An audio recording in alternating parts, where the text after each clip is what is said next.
അരുൺ ശങ്കർ കൂടി അവിടേക്ക് ഈ അപകടം നടന്ന സ്ഥലത്തേക്ക് എത്തിയിട്ടുണ്ട്. അരുൺ, ദൃക്സാക്ഷികൾ എന്താണ് പറയുന്നത്?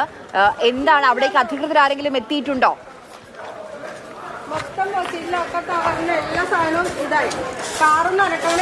അതെ ആര്യ, ഈ സംഭവ സ്ഥലത്ത് എത്തിയിട്ടുണ്ട്. ഇവിടെ എത്രത്തോളം ഭയാനകമായ സ്ഫോടനമാണ് നടന്നത് എന്നുള്ളതിന്റെ ദൃശ്യങ്ങളാണ് കാണുന്നത്. ചേച്ചി, ആ സമയത്ത് സ്ഫോടനം ഉണ്ടായ സമയത്ത് ഉണ്ടായിരുന്നോ? അവിടെ ഉണ്ടായിരുന്നു. എന്തായിരുന്നു എന്ന് പറയാം. പെട്ടെന്നൊരു ശബ്ദം കേട്ട് മോനകത്ത് നിൽക്കുമായിരുന്നു. മോന്റെ കണ്ണടയൊക്കെ തെറിച്ച് പുറത്തേക്ക് ചാടി. അവനൊന്നും ചില്ലൊക്കെ തെറിച്ച് മേത്തേക്ക് ഭാഗ്യം. നമ്മൾക്ക് ജീവന് ഒരു ആപത്തും ഇല്ലാതിരുന്ന ഭാഗ്യം. ഞാൻ പുറത്ത് നിൽക്കുമായിരുന്നു, കുഴപ്പമില്ലാതെ. പക്ഷെ വന്ന് നോക്കിയപ്പോൾ എന്തോ ഒരു വല്ലാത്ത അപ്പോഴേക്കും രണ്ടുപേരും ഇവിടെ വന്ന് നിൽക്കണുണ്ടായിരുന്നു. അവിടെ നിന്ന് ഓടി ഇവിടെ വന്ന് നിൽക്കണു.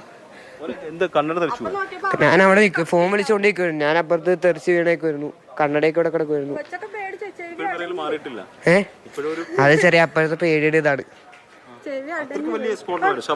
ഞാൻ ആദ്യം ചെറിയ പൊട്ടില് അപ്പുറത്ത് പടക്കം പൊട്ടിച്ചാന്ന് ചോദിച്ചു അമ്പലത്തില്. പിന്നെ ഒരു പൊട്ടലിന് എല്ലാം തെറിച്ച് എന്റെ മേത്തേക്ക് വന്നു വീഴുന്നു. ഈ നെറ്റൊക്കെ എന്റെ മേത്തേക്ക് വന്നു. ഒരു വീട്, അതായത് ഈ സ്ഫോടനം നടന്ന റോഡിൽ നിന്ന് കുറച്ചും കൂടെ മാറിയാണ്, ഒരു 100 മീറ്ററോളം മാറിയാണ് ഈ വീടുള്ളത്. അപ്പോൾ ഈ വീട്ടിൽ ഇപ്പോൾ സംഭവിച്ചിരിക്കുന്നത് നമുക്ക് കാണാൻ കണ്ടോ, ഈ ഗ്ലാസുകളെല്ലാം പൂർണ്ണമായിട്ടും തകർന്നു. വീടിനകത്തേക്ക് കയറിയാലും അതാണ് അവസ്ഥ കണ്ടോ. വീടിനകത്ത് മുഴുവൻ ചില്ല് പൊട്ടിക്കുകയാണ് കേട്ടോ. ഡോറൊക്കെ പൊട്ടി. അപ്പോൾ എത്രത്തോളം വലിയ സ്ഫോടനമാണ്. ഇതിന്റെ പ്രകമ്പനത്തിൽ നിന്നാണ്, ഈ സ്ഫോടനത്തിന്റെ പ്രകമ്പനത്തിൽ നിന്നാണ് ഇത്തരം നാശനഷ്ടങ്ങൾ ഉണ്ടായിരിക്കുന്നത്. ഇത് കാട്ടാനുള്ള കാരണം എന്ന് പറഞ്ഞു കഴിഞ്ഞാൽ, ഈ സ്ഫോടനം നടന്ന ആ നിലയിലുള്ള വീടുകളൊന്നും അല്ലത്. അതിനുശേഷം അതിന് ബാക്കിലേക്ക് മാറിയിട്ടാണ് ഈ വീടുള്ളത്. ഈ വീട്ടിലാണ് ഇത്രയും വലിയ നാശനഷ്ടം ഉണ്ടായിരിക്കുന്നത്. ഇത്രത്തോളം ഏകദേശം 10-25 വീടുകൾക്ക് നാശനഷ്ടം ഉണ്ടായിട്ടുണ്ടെന്നാണ് അല്ലേ? അതെ അതെ അതെ. അതായത് ഒരു 3 നില വീട് പുറകോട്ടില്ലേ? കണ്ടോ, ഇവിടെ തീ വന്നിട്ടില്ല. ഇവിടെ അല്ലേ ഇവിടെ തീയൊന്നും വന്നിട്ടില്ലല്ലോ. പക്ഷെ ഈ സ്ഫോടനത്തിന്റെ പ്രകമ്പനത്തിൽ നിന്നാണ് ഇത്രത്തോളം അല്ലേ? അതെ അതെ.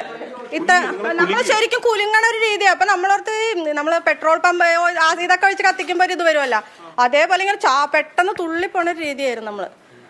നമുക്ക് പിന്നെ പൊക്കത്തീന്ന് ഇങ്ങനെ ചില്ല് വീണു, അവിടെ നിന്ന് വീണു, ഇവിടെ നിന്ന് വീണു എന്നുള്ള ഒരു ഇതാ. നമുക്ക് ഭയങ്കര ടെൻഷനായിരുന്നു.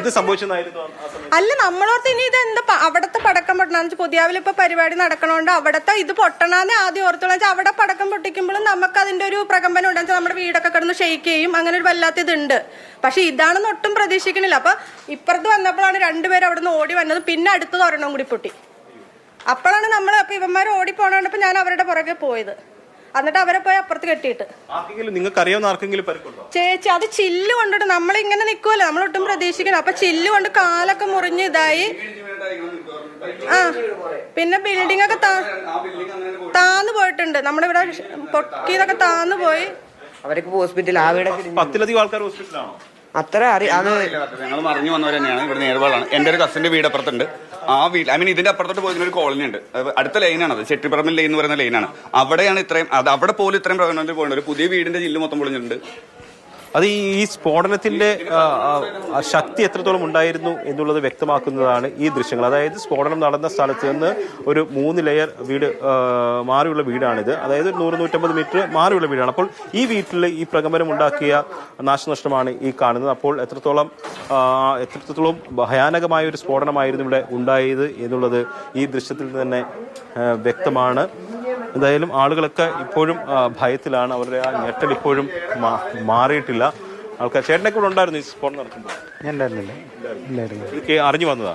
ഇവിടെ ആ സമയത്ത് ഉണ്ടായിരുന്ന ഒരുപെട്ട ആൾക്കാരൊക്കെ സ്പ്ലെൻഡഡ് ആയിട്ട് പോയിട്ടുണ്ട്.